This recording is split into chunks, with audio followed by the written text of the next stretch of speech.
Now, let's talk about classical music, because apparently classical music is on the rise once again. More and more people are listening to classical music, not the traditional people who listen to classical music, but a new generation of people listening to classical music. Well, we've been doing it for years here in Essex and doing it very successfully. Since 1984, I believe, the Essex Young Musician competition has championed the young musicians of Essex and helped launch many careers, including my next guest. She won the competition in 1986 and is part of the team that's pulling together this year's competition. Jane Webster. Jane, hello. Hello. I believe you appeared on BBC Essex when you won it, didn't you? I did. Yes, I did. A long time ago now, though. Yeah, not so long in my mind. Anyway, what was the competition like for you, taking part in the competition? It was a great experience. The opportunity to perform even exam pieces and things like that in front of an audience.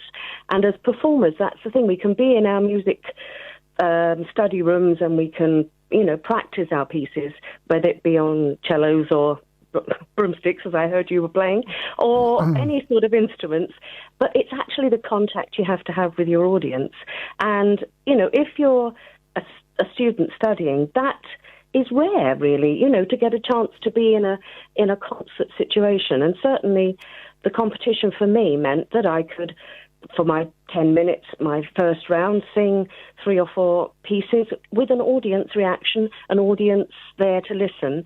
And that I think was the main thing as far as the performance was concerned. As far as the money was concerned that I won, it was terrific because I had the opportunity to study with the soprano Elizabeth Schwarzkopf in Switzerland, wow, which was incredible. But I didn't have the airfare money. And suddenly I won the competition and I had the money for the plane.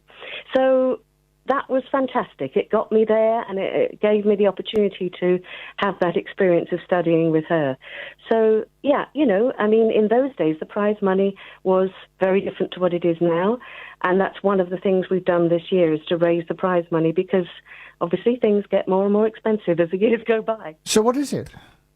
It's £1,000 first prize this year, and it will be also other prizes amounting to another £1,000 for the runners-up, and there's also some junior prizes for the best performances for the younger students that are going to hopefully be coming up to play for us and sing for us.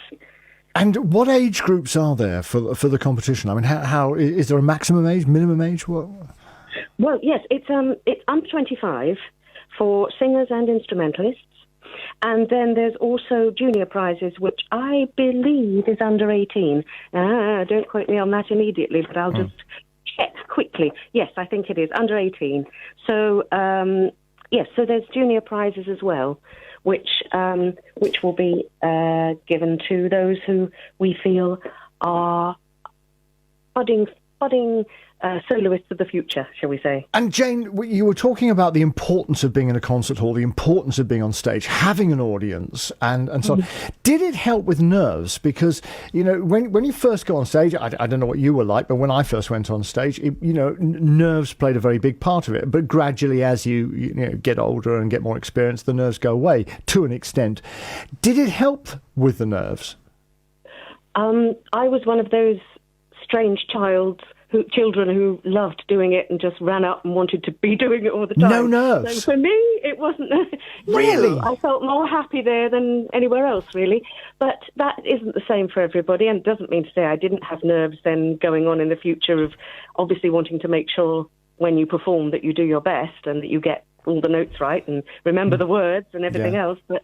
But certainly the good thing about this competition, is that it's a very friendly atmosphere. It was then, and it still is now. It's still a professional competition as far as the fact that we run it professionally, but there is that atmosphere of camaraderie and fun, and we're all there, hopefully, that if a student, for example, is playing a piece and something happens to their memory, that they forget or that they stop, that's no problem. There's no problem at all. We just let them start again. There's no big drama. So hopefully that that is the sort of atmosphere that we want to encourage. Sounds so that wonderful. It's a joy to play. Yeah. It's a joy rather than a trauma. Tell me about your career, because I was looking at your bio earlier on today. You've done everything, haven't you? You've been everywhere. You've done everything. I mean, just give us a little potted history. Oh, gosh. Well, I was very fortunate. I mean, I had some wonderful opportunities. And, yes, I made my solo debut at Covent Garden and my debut with Scottish Opera as the Countess in The Marriage of Figaro. But then I also did 10 years as a headline act singing on cruise ships on and off the oceans, which was fabulous, doing classical crossover sort of shows with a band. So that was rather wonderful. And I was in Phantom of the Opera, and I was in The Sound of Music at the Palladium, covering the role of the Mother Abbess. So I did 110 performances with Mother Abbess, climbing those mountains. So, yes, a bit of everything, really, which I think hopefully made it a very varied career for me. And I think each different style brings something to the other. So I think, it's not about being stuffy and classical. It's about music making. And I think that's really important. You say stuffy and classical. You see, I would venture to suggest that actually classical is getting pretty hip now. Exactly. And when you said, I think earlier on you said something about the more predictable audience, shall we say, for classical music. There isn't a predictable audience anymore. No. And I think that's wonderful because, music is music. It's a lot of the really well-known pop stars studied classically, studied the piano, Elton John, all these people who are well-known for their piano playing as well as their singing and everything else. They had to study classically. They had to learn how to play those instruments, and they do play them very well, but they're not necessarily known for the fact that they studied those instruments classically. They're known for their pop music. But if you trace a lot of well-known pop singers, stars back, there was obviously a musical education there. So how do people enter the Essex Young Musicians competition? Right. Well, entries have to be in by the 31st of May. It is £45 to enter. That's the entry fee. They can go to ongamusicclub.org.uk and go onto the website there, and they can download an entry form and leaflet brochure there. Or they can write to administration@ongamusicclub.org.uk, and they can be sent in the post a hard copy of the brochure and leaflets. So whichever way you want to do it, those are the two ways of finding the information. And where is the competition taking place?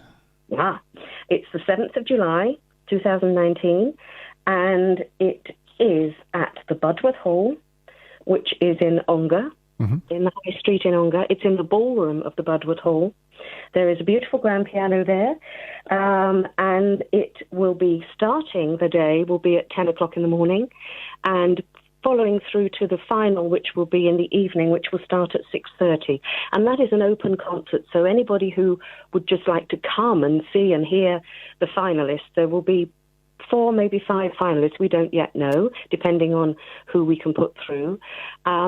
We are hoping that will be encompassed all in one day, but we do have the previous Sunday available to us, so that if we have a wonderful influx of people wanting to be in the competition, which I really hope, then we can run 2 days of preliminary rounds before. So if you have loads of people suddenly listen to your programme and decide, oh, gosh, I could do that, then we'll be swamped by entries, which would be wonderful.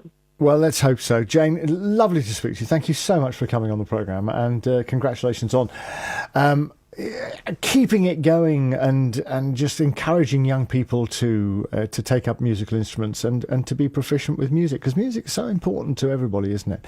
Essex Young Musician Competition this year. Why don't you take part? Why doesn't somebody in your family take part?